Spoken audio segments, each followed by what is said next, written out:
We at Amsterdam in Your Pocket have decided to give you a little walking tour of the city, and what better place to start than at the Amsterdam Central Station. Built in 1889, it's a huge transport hub, and chances are if you've flown into Amsterdam Schiphol Airport, you'll take the train here for only a few euros. And in 15 minutes, the whole city's in front of you. So come along with us on this little tour, and we'll show you some of the best streets, the squares, canals, and other things worth seeing. In the Netherlands, bicycles are literally everywhere, and Amsterdam is no exception. We're here at the 4-story bicycle parking lot next to the central station, which has to be, I don't know, it's got to be the largest bicycle parking lot in the world, I suppose. While you're in Amsterdam, we definitely recommend renting a bike. You can see the whole city that way and basically be like a local.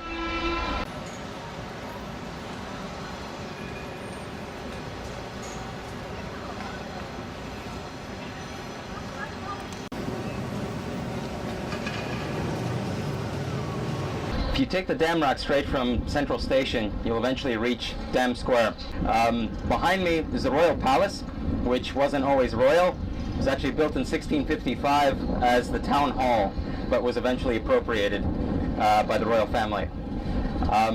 There's also Madame Tussauds on the one side, and there's plenty of other stuff to see. On the other side is the National Monument commemorating the Dutch who suffered under the Nazi occupation and who resisted the Nazis. Usually full of street performers and buskers and all kinds of things. Some are actually pretty good.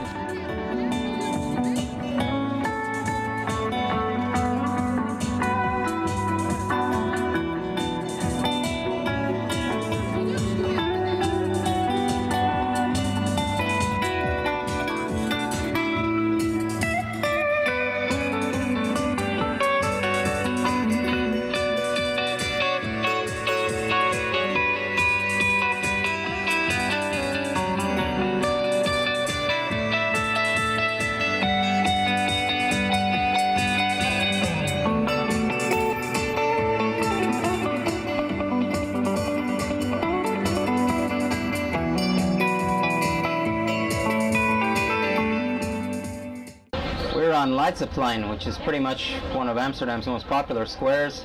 It's always packed with people, even during the day like now, and this is basically where Amsterdam's nightlife begins and ends. It's just filled with cafes, restaurants, bars, clubs, you name it, and even the Bulldog coffee shop across the street that's actually located in a former police station, so only in Amsterdam. So it's also a good place to just hang out and check out what's going on. And it's also, as you see behind me, a major tram stop. So basically all of the trams that come in from Central Station going down that way, they all stop off here. There are also plenty of street performers in the area, all kinds of buskers and break dancers and God knows what.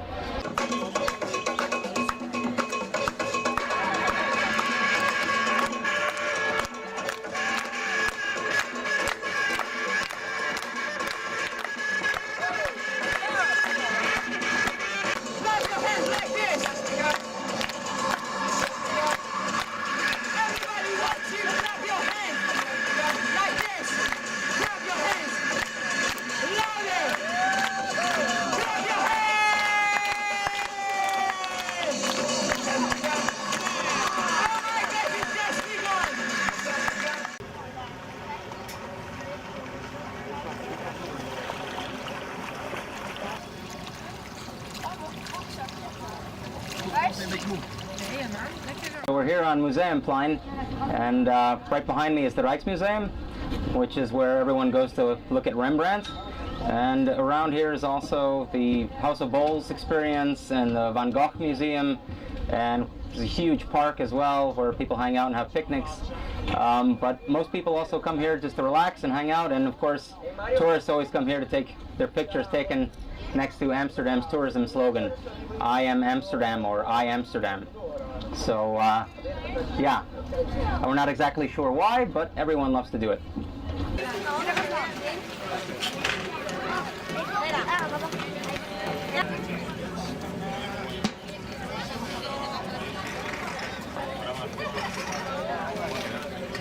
We're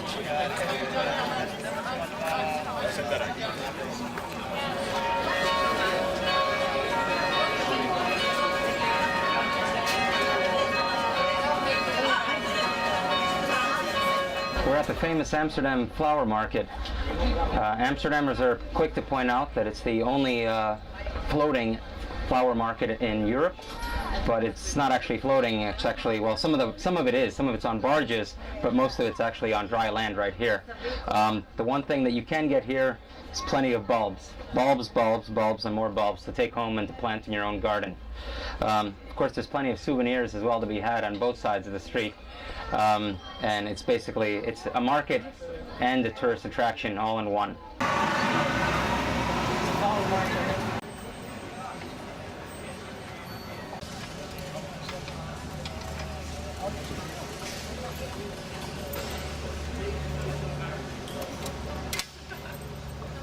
It's no secret that Amsterdam has plenty of beautiful canals, but in our opinion, the area where the Prinsengracht meets the Brouwersgracht, or the Brewers Canal, is one of the most picturesque areas of Amsterdam.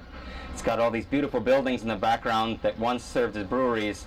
They have all these excellent painted shutters. It's just really a great place to take pictures and to just wander around. It's also the beginning of the Jordan district.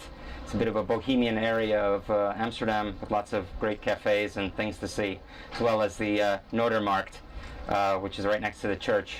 It's a great square where you can find excellent things to buy most days of the week.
This is Rembrandtplein, named after, you guessed it, that guy over there, Rembrandt.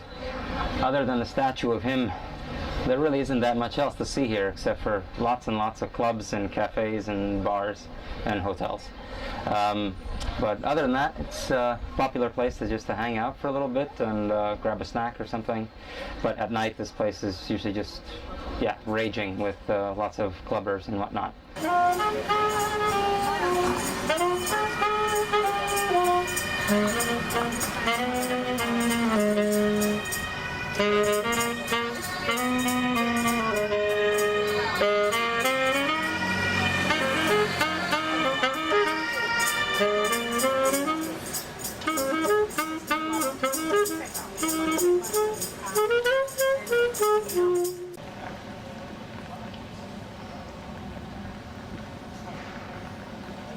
The building to the right is the most impressive of Amsterdam's remaining city gates. It was called St. Anthony's Gate and was built in 1488, but eventually became obsolete. So it was then used as a way station for merchants. And the apartments upstairs were used by local guilds, including the Surgeons Guild. And every once in a while, they would actually dissect a freshly executed criminal up there, which was open to the public. They also became obsolete, and eventually it became the restaurant that it is now. It's located on the New Market Square, which is full of cafes and bars, and also a market, of course, true to its name.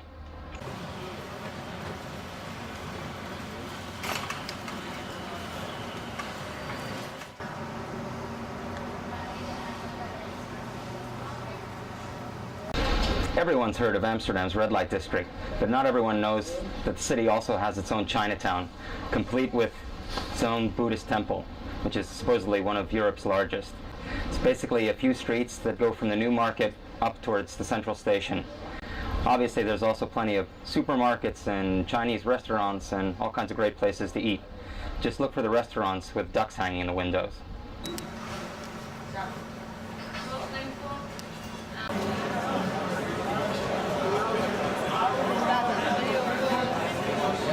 So we're in the red light district right now. This is the main drag, basically, where everyone comes to see the girls. There's also plenty of sex shops and live performances and God knows what else. But we have to be quick about this because if the girls see us filming them, they'll be very, very pissed off.